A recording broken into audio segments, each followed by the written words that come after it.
Hello, good morning, students. So today we are going to discuss about one more grammar topic. It's very easy.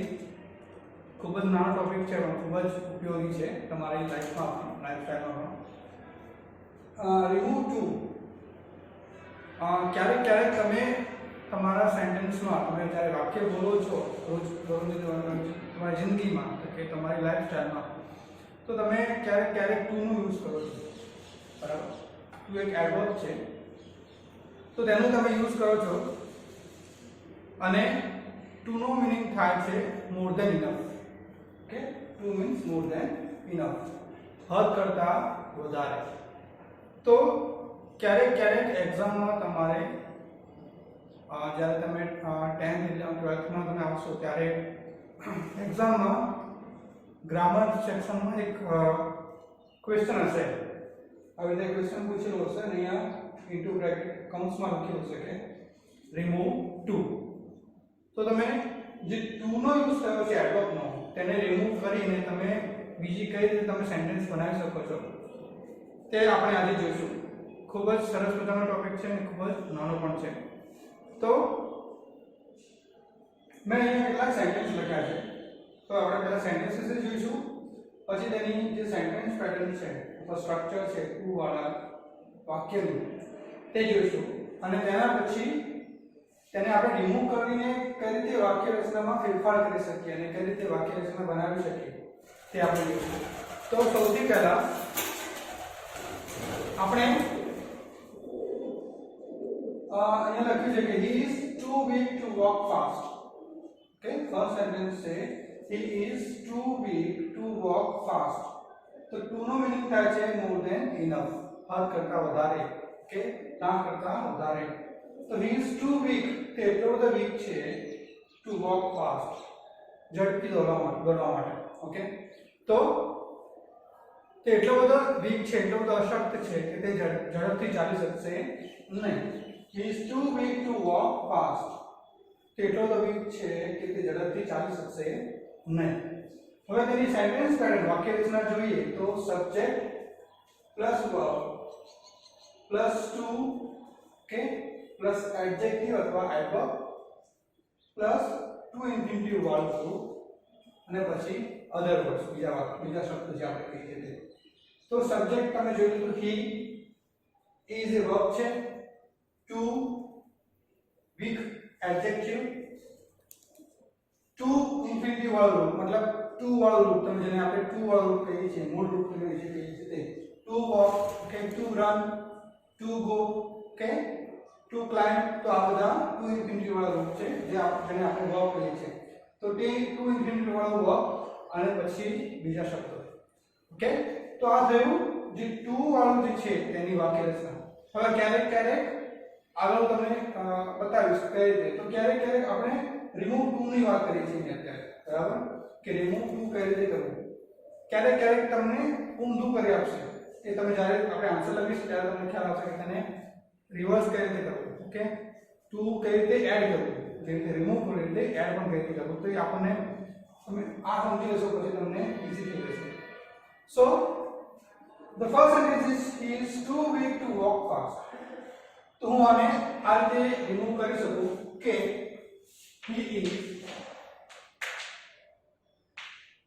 so weak that, okay, he is so weak that he cannot walk fast. Okay, તો આ થયો એનો answer. એક્ઝામમાં જ્યારે પૂછાય કે he is too weak to walk fast અથવા કોઈ બીજું સેન્ટેન્સ હોય, બીજું એક્ઝામ્પલ હોય અને કાઉન્ટ્સમાં લખ્યું હોય કે remove to, તો તમે તેને આ રીતે લખી શકો છો કે he is so weak that he cannot walk fast. હવે તમે so weak અથવા so નો યુઝ કેમ કર્યો, તો તેના માટે એક જ ઓપ્શન છે આપણી જોડે કે ટુ, ધારો કે ટુ પ્લસ એડજેક્ટિવ વાળું રૂપ હોય, આપણું સેન્ટેન્સ ટુ પ્લસ એડજેક્ટિવ હોય અને જો રિમૂવ ટુ વાળું પૂછાય તો તમારે સેન્ટેન્સમાં ક્યાં ક્યાં ફેરફાર કરવો. તો ટુ ની જગ્યાએ સો મૂકવાનું છે, એડજેક્ટિવ ને એડજેક્ટિવ રહેશે અને એડજેક્ટિવ પછી તરત જ ધેટ મૂકવાનું. ઓકે, ને ધેટ મૂક્યા પછી સબ્જેક્ટ પછી કેન નોટ. ઓકે, નેગેટિવ તમારે બનાવવું પડશે. આ સેન્ટેન્સ તમારે નેગેટિવ બનાવવું પડશે. નેગેટિવ હોય તો પોઝિટિવ બનાવવાનું. So he is too weak to walk fast. So he is so weak that તે એટલો બધો so weak એટલો બધો weak છે કે he cannot walk fast. cannot નો આપણે યુઝ કરીએ છીએ. ખૂબ જ ઉપયોગી છે કે આપણે to remove to જ્યારે સેન્ટેન્સ પૂછાય તો આપણે તેના માટે આન્સરમાં આપણે cannot નો યુઝ કરીએ છીએ. આ તમારે યાદ રાખવું છે. હવે ક્યારેક ક્યારેક સબ્જેક્ટ ની જગ્યાએ નાઉન હોય છે, બરાબર છે? તો નાઉન ની એકોર્ડિંગ તમારે જે હોય એ પ્રોનાઉન તેના એકોર્ડિંગ તમારે સબ્જેક્ટ લખવાનો છે. એટલે આપણે આગળ જોઈશું. તો આમાં ખ્યાલ આવી ગયો તમને? he is too weak to walk fast. So he is so weak that he cannot walk fast. આ થયો તેનો આન્સર. હવે બીજું સેન્ટેન્સ છે she was too late to get the bus. she was too late. તે એટલી બધી late છે, એટલી બધી લેટ છે કે to get the bus. તે બસ તેને બસ મળશે નહીં. ઓકે, so she was એટલી બધી લેટ હતી કે તેને બસ મળી નહીં. તો અહીંયા તમારે તેને રિમૂવ ટુ કરવું હોય, એડજેક્ટિવ છે. Okay, he was too late to get the bus. Okay, તો એડજેક્ટિવ અથવા એડવર્બ નો યુઝ થાય છે સેન્ટેન્સમાં. તો તમે એક રીતે લખી શકો કે she was so late, so adjective that, so late that. Okay, હવે જેમ અહીંયા he is too weak to walk fast, he is so weak that અહીંયા સબ્જેક્ટ યુઝ કરવાનો છે અથવા પ્રોનાઉન યુઝ કરવાનો છે. તો અહીં he છે તો આપણે he મૂકવાનું. he પછી cannot અને પછી જે બાકીના શબ્દ છે એમાં કોઈ ફેરફાર કરવાનો નથી. તો he is so weak that he cannot walk fast. Second sentence, he was too late to get the bus. So she was so late that she, देख मुझे तरह से तुम्हारे नाउन के सब्जेक्ट મૂકવાનો છે તો અથવા પ્રોનાउन. તો પ્રોનાउन અહીંયા છે she. તો she cannot get the bus. પરંતુ અહીંયા past tense છે. શું છે? was છે, past tense છે.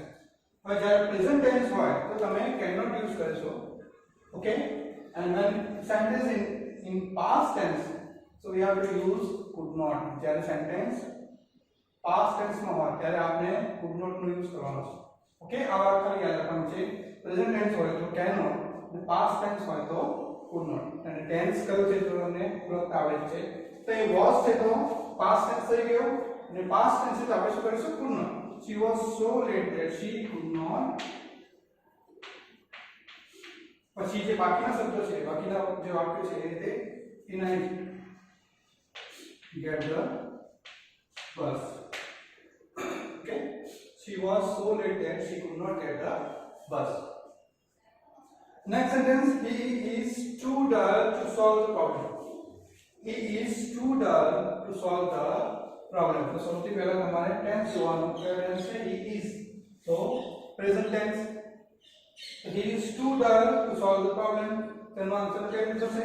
He is so dull that he pronoun અને present tense એટલે cannot solve the problem. Okay, so he is so dull that he cannot solve the problem. तो અહીંયા આપણે ત્રણ સેન્ટેન્સીસ જોઈ લીધા કે he is so weak that he cannot walk fast. Okay, she was so late that she could not get the bus. અને he is so dull that he cannot solve the problem. બીજા જે sentence મેં અહીંયા લખ્યા છે આપણે એની practice પણ કરી લઈએ. આઈ હોપ કે તમને હવે રિમૂવ ટુ માં કોઈ પ્રોબ્લેમ નહીં હોય. તમે આટલું સમજી ગયા છો કે રિમૂવ ટુ કઈ રીતે કરવું. ઓકે હવે અહીં લખ્યું છે કે he is so dull that he cannot solve the problem. હવે so dull that એ લખ્યું છે બરાબર છે તો એ તમારું થયું remove to. હવે તેને રિવર્સ કરવું હોય તો he is too dull that ને કાઢી નાખવાનું he is too dull to solve the problem. Okay, he cannot so he is too dull to solve the problem. In case કદાચ તમારે એને રિવર્સ કરવું હોય તો તમે આ રીતે કરી શકો છો. હવે નેક્સ્ટ હવે તમને ખ્યાલ આવ્યો છે ટુ એડજેક્ટિવ વાળો રૂપ સો એડજેક્ટિવ સો ધેટ સબ્જેક્ટ અને કેનોટ અથવા કુડ નોટ યુઝ કરી છે. પ્રેઝન્ટ ટેન્સ હતો કેનોટ, પાસ્ટ ટેન્સ હતો કુડ નોટ. હવે કેટલાક એક્ઝામ્પલ મેં અહીં લખ્યા છે તો તમે જાતે પહેલા એક વખત તમારી નોટબુકમાં આન્સર લખી દો પછી તમે તેની સાથે મેનેજ કરજો. The first sentence is the box is too heavy for me to lift. The box is too heavy for me to lift. The tree was too high for Suresh to climb. Okay, the tree was too high for Suresh to climb. The coffee was too hot for her to drink. The coffee was too hot for her to drink. And the sum was too difficult to solve. The sum was too difficult to solve. ચાર sentence મેં લખ્યા છે તેને આપણે remove two કરવાનું છે. આ sentence જ્યારે એક્ઝામમાં આવશે ત્યારે તમારે આ રીતે question પૂછાશે. The box is too heavy for me to lift. Remove two. તમારે શું કરવાનું છે? રિમૂવ ટુ એટલે કે ટુ ને રિમૂવ કરવાનું છે, દૂર કરવાનું છે. રિમૂવ ટુ ને દૂર કરવા માટે તમારે યુઝ કરવાનું છે so adjective that. એક બસ આપણે યાદ રાખવાનું છે. તો ટુની જગ્યાએ શું યુઝ કરવાનું છે? So the box is so heavy that હવે સબ્જેક્ટ અથવા પ્રોનાઉન તો the box is too heavy for me કોના માટે? મારા માટે. for me જો for me હોય તો તમારે I યુઝ કરવાનું છે. ઓકે, for me તો I યુઝ કરવાનું છે. for us તો we યુઝ કરવાનું. for you તો you નો યુઝ થશે. for him તો he. for example, the box is too heavy for him to lift. તો for him હોય તો તમારે he યુઝ કરવાનું છે. તો અહીંયા આપણે I યુઝ કરીશું. the box is so heavy that I tense કયો છે? is present tense. I cannot lift it. હું તેને ઉચકી શકતો નથી. The box is too heavy for me to lift. એટલું બધું વજનદાર છે કે હું તેને ઉચકી શકીશ નહીં અથવા તેને લિફ્ટ નહીં કરી શકીશ. So the box is so heavy that I cannot lift it. તો આ આન્સર થયો. જેમ કે for me છે, for him હોત તો he cannot lift it. For her તો she cannot. Okay, for them તો they cannot lift it. તો આ રીતે તમે સબ્જેક્ટ અથવા પ્રોનાઉન જે છે એ તમે આઈડેન્ટિફાઈ કરીને સેન્ટેન્સમાં લખી શકો છો. નેક્સ્ટ છે the tree was too high for Suresh to climb. અહીંયા આપણને કર્તા આપેલો છે કે કર્તા કોણ છે? Suresh. the tree was too high for Suresh to climb. તો અહીંયા તમે આપણે એ લખી શકો છો the tree was so high that પછી તરત જ કરતા સુરેશ કરતા તરત જ બરાબર. ધેટ પછી તરત જ કરતા અને કરતા પછી તરત જ કેનોટ અથવા could not. અહીંયા શું છે? was છે. was past tense છે તો Suresh could not climb it. Okay, so the tree was so high that Suresh could not climb it અથવા climb it તમે લખો અથવા ના લખો પણ ચાલો. Suresh could not climb. So the tree was so high that Suresh could not climb. હવે next જે છે તે છે the coffee was too hot for her to drink.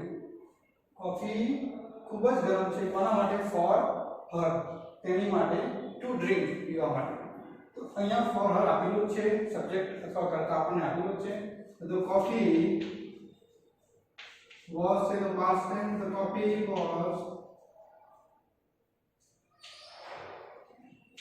so hot that for her પહેલા તમે કહ્યું for her હતો pronoun she past tense છે she could not drink अथवा drink it. Okay, the coffee was so hot that she could not drink. तो અહીંયા પણ તમે લખી શકો છો coffee was so hot that she could not drink it. Okay, next sentence છે the sum was too difficult to solve. The sum was too difficult to solve. તો અહીંયા આપણી પાસે સબ્જેક્ટ અથવા કર્તા નથી. The sum was too difficult to solve. ये subject unknown છે આપણને ખબર નથી કે સબ્જેક્ટ કોણ છે અથવા તો આ જે સેન્ટેન્સ છે એ બધા માટે કહ્યું છે. Okay, the sum was too difficult to solve. એટલો તો ડિફિકલ્ટ છે કે કોઈ પણ તેને સોલ્વ કરી શકે નહીં. તો પહેલા તો આપણે એમ લખીશું કે the sum was so difficult that જ્યારે કરતા અનનોન હોય તો કરતા આપણને ખ્યાલ ના હોય તમે જ્યારે બધા માટે જનરલ વાત થઈ હોય તો the sum was so difficult that તો આપણે વન યુઝ કરીશું વન past tense છે એટલે could not solve it. Okay, तो the sum was so difficult that subject હતા pronoun તો one could not solve it. એટલે કોઈ પણ તેને સોલ્વ કરી શકતું નથી. એટલો સમ છે એ ખૂબ જ ડિફિકલ્ટ છે, ખૂબ જ અઘરો છે. ઓકે, તો આ થયું તમારું રિમૂવ ટુ. કે જ્યારે એક્ઝામમાં તમને એમ પૂછવામાં આવે કે કોઈ સેન્ટેન્સ હોય અને બ્રેકેટમાં પૂછ્યું હોય કે રિમૂવ ટુ તો તમારે આ રીતે તેમાં સેન્ટેન્સમાં ચેન્જીસ કરીને તમારે તેનો આન્સર લખવાનો છે. હવે બીજું એક એક્ઝામ્પલ લઈ લઈએ. The college is too far for you to reach in time. So the school is too far for you to reach in time. એટલે કે જે સ્કૂલ છે તમારે એટલી દૂર છે કે તમે ટાઈમસર પહોંચશો અથવા પહોંચી શકશો નહીં. The college અથવા the school is too far for you to reach in time. The school is so far that you cannot reach in time. Okay, તો આ થયું બીજું એક એક્ઝામ્પલ. હવે આ થયું remove too. I hope you understand very well. ક્યારેક transformation of સેન્ટેન્સને રૂપાંતરિત કરવા માટે જ્યારે એક્ઝામમાં પૂછાય છે યુએસ ડાયરેક્ટરીમાં તો તમે આ રીતે તેના આન્સર્સ લખી શકો છો. તો આ રિમૂવ ટુ છે અને નેક્સ્ટ વિડીયોમાં આપણે નેક્સ્ટ ટોપિકની વાત કરીશું. Okay, thanks so much.